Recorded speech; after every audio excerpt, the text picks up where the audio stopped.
لیکن political parties کو چاہیے کہ نکلے میدان میں اور اپنے ووٹرز کے پاس پہنچیں، جلسے کریں اور ایک ماحول بنائیں۔ سر ہماری سیاست میں ہمیشہ لاڈلے کا کردار ہمیشہ ہر الیکشن میں ہوتا ہے اور سب کی نظر امپائر کی انگلی پہ ہوتی ہے۔ کیا اس کے بارے میں آپ کا کیا تبصرہ ہے؟ کیا اس طرح ہونا چاہیے یا ہمیں عوام کے ووٹوں پہ انحصار کرنا چاہیے یا ہمیں کسی اور کی طرف دیکھنا چاہیے؟ اس تاثر کو کس طرح ظاہر کیا جائے؟ جینوئن الیکشن تو وہ ہوتے ہیں کہ عوام جس کو منتخب کرے وہ صحیح منتخب نمائندہ ہوتا ہے۔ جو دوسرے راستے سے آتے ہیں، جو سلیکٹڈ ہو کے آتے ہیں، تو ان کا نتیجہ تو آپ نے دیکھ لیا، وہ تو فیل ہو جاتے ہیں۔ ان کی یہ پرواہ تو ہوتی نہیں ہے کہ بھئی میں نے کسی کو جواب عوام کو جواب دے ہونا ہے، کیونکہ وہ کسی اور طریقے سے آئے ہوتے ہیں۔ تو یہ طریقہ تو جب تک ملک میں ہوگا تو جینوئن لیڈرشپ نہیں آئے گی۔ اور آپ نے دیکھ لیا کہ جو سلیکٹڈ وزیر اعظم تھا وہ اپنی پوری ٹینور پورا نہیں کر سکا، کیونکہ باقی پارٹیوں نے اس کے خلاف آواز اٹھائی تھی اور وہ خود بھی اس لحاظ سے ناکام ہوا کہ وہ کچھ ڈیلیور نہیں کر سکا۔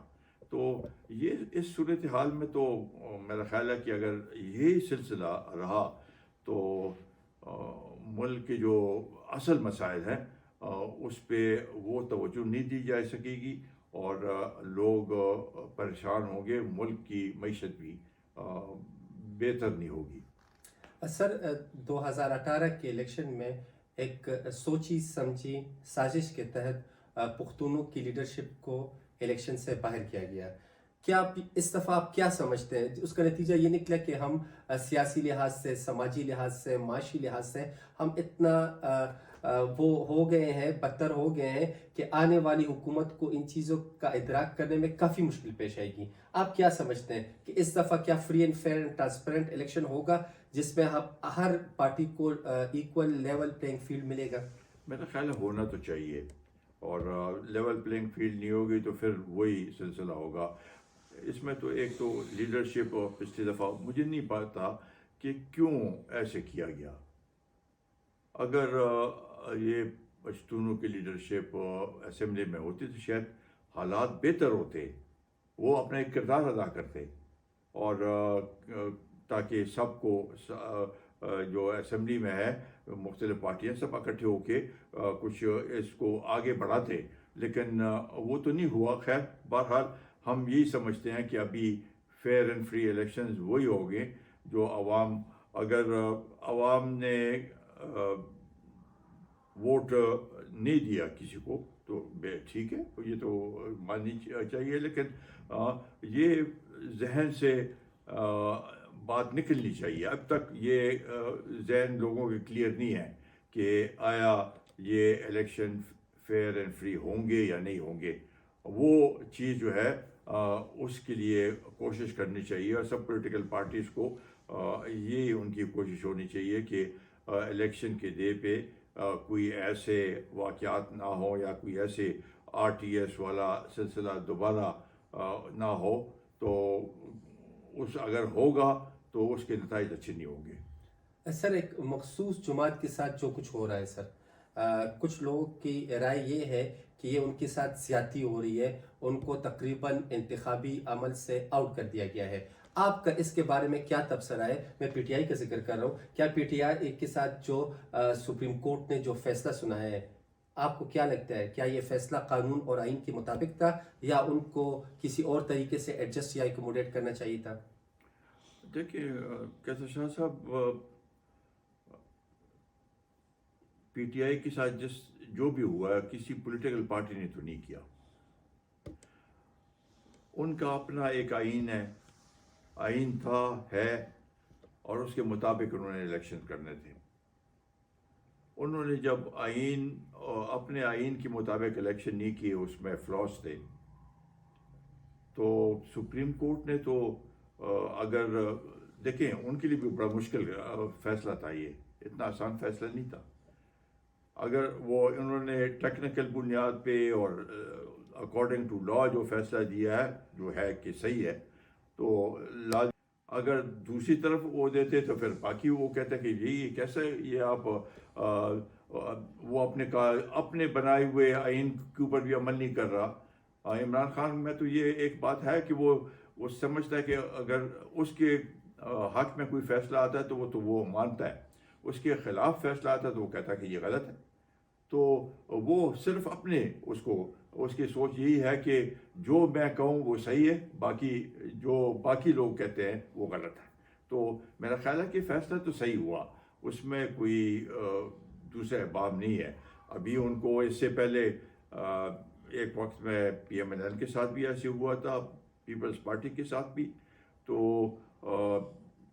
اب ان کو اس کا جب الیکشن میں ہے تو اس کا مقابلہ کرنا چاہیے، اور الیکشن میں چاہے وہ آزاد کینڈیڈیٹ ہو جو بھی ہو ان کی، تو ان کو اس میں حصہ لینے کی، اگر جب وہ چاہتے ہیں کہ الیکشن میں حصہ دے تو بالکل لینا چاہیے۔ اور الیکشن ڈے پہ میرا خیال ہے کہ ان کے ساتھ کوئی زیادتی نہیں ہونی چاہیے، اور نہ اس دن کوئی لیول پلینگ فیلڈ میں کوئی سب کو ایک ہی جیسے لیول پلینگ فیلڈ ملنی چاہیے۔ سر